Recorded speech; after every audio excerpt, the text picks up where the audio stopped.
오늘 하나님 말씀은 누가복음 19장 28절에서 40절까지입니다. 예수께서 이 말씀을 하시고 예루살렘을 향하여 앞서서 가시더라. 감람원이라 불리는 산 쪽에 있는 베벳게와 베다니에 가까이 가셨을 때에 제자 중 둘을 보내시며 이르시되 너희는 맞은편 마을로 가라. 그리로 들어가면 아직 아무도 타보지 않는 나귀 새끼가 매어 있을 것을 보리니 풀어 끌고 오라.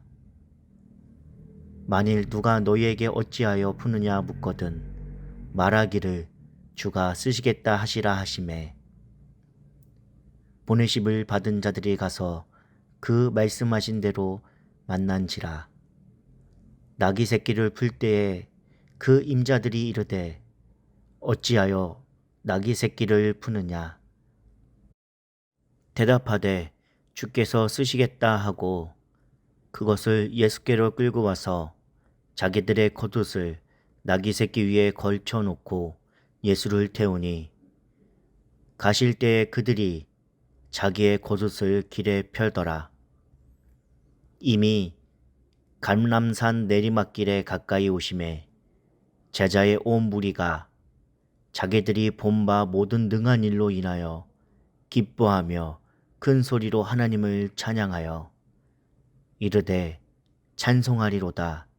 주의 이름으로 오시는 왕이여 하늘에는 평하여 가장 높은 곳에는 영광이로다 하니 무리 중 어떤 바리새인이 말하되 선생이여 당신의 제자들을 책망하소서 하거늘 대답하여 이르시되 내가 너희에게 말하노니 만일 이 사람들이 침묵하면 돌들이 소리 지르리라 하시니라. 이 시간 나의 왕 예수님을 찬양하라 라는 주제로 함께 말씀을 살펴보도록 하겠습니다. 예수님은 예루살렘에 이르셨습니다. 평화의 왕 인류 구원자로 예루살렘에 입성하셨습니다. 지금도 하늘에서 왕이신 주님으로 우리 모두와 만물을 다스리고 있습니다. 예수님은 어떤 왕이신지 오늘 말씀을 통해 함께 살펴보도록 하겠습니다. 첫 번째로 겸손의 왕, 평화의 왕이십니다. 사람들은 예수님을 영웅이나 왕처럼 생각합니다. 그러나 예수님은 자신을 낮추신 겸손의 왕이십니다. 태어날 때부터 구유에 누이셨고 오해와 비난을 받고 배신당하는 삶을 사시다가 십자가에서 고통스럽게 죽으셨습니다.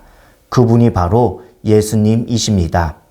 오늘 말씀에서 나귀를 타고 입성할 준비를 하고 있습니다. 구약에 이미 예언되었고 이스라엘이 오랫동안 기다려왔던 메시아이십니다.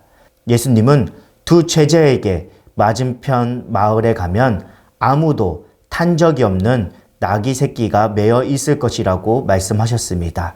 그리고 그것을 풀고 끌고 오라고 말씀을 하십니다. 이 명령은 어떻게 보면 도둑질 하셔라도 가지고 오라고 오해할 수 있는 명령입니다.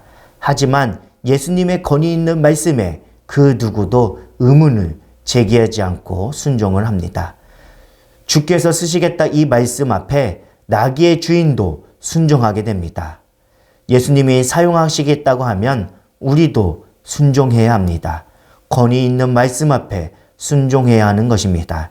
이것이 왕의 말을 듣고 행해야 하는 합당한 행동입니다.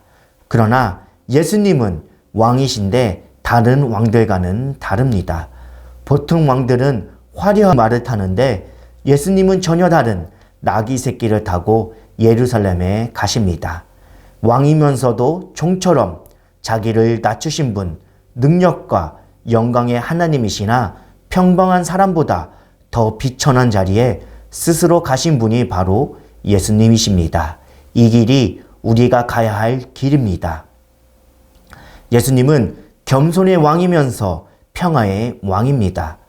예수님을 믿는 자들은 평강과 안식을 누리게 됩니다.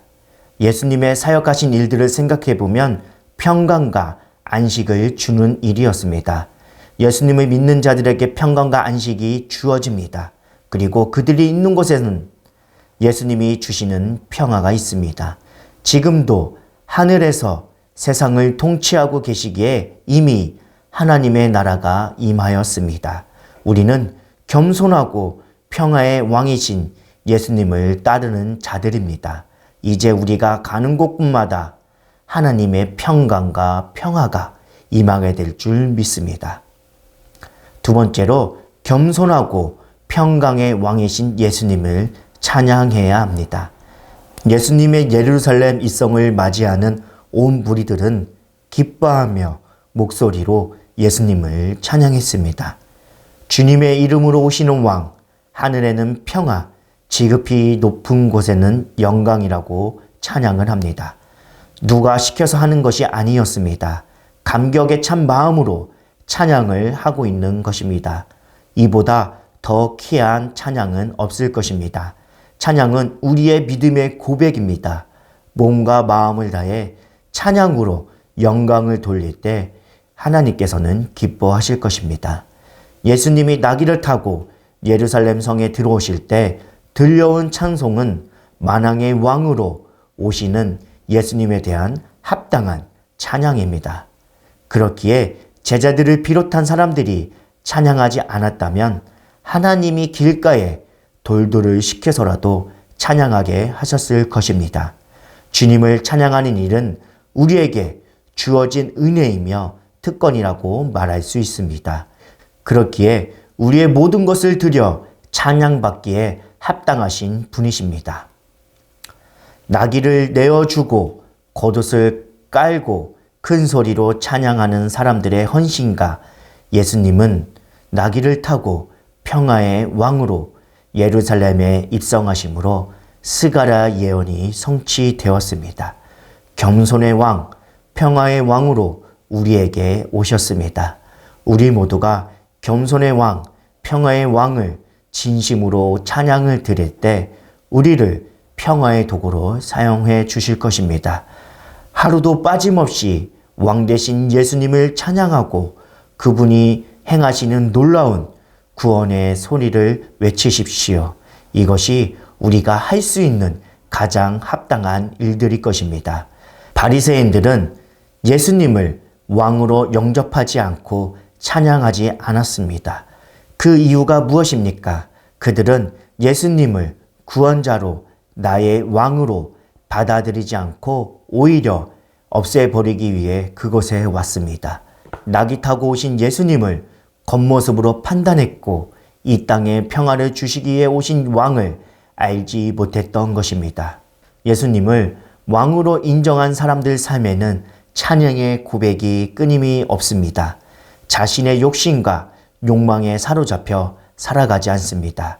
주님을 바라보며 주님만을 찬양합니다.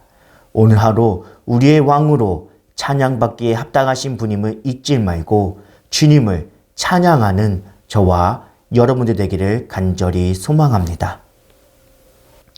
오늘 나를 새롭게 할 나의 도전은 가정이나 목장원들 또는 직장에서 하나님의 왕이심을 고백하는 찬양 링크를 보내주는 것입니다. 오늘 나의 도전을 통해 하나님께 기쁨이 되는 삶이 되기를 간절히 기원합니다.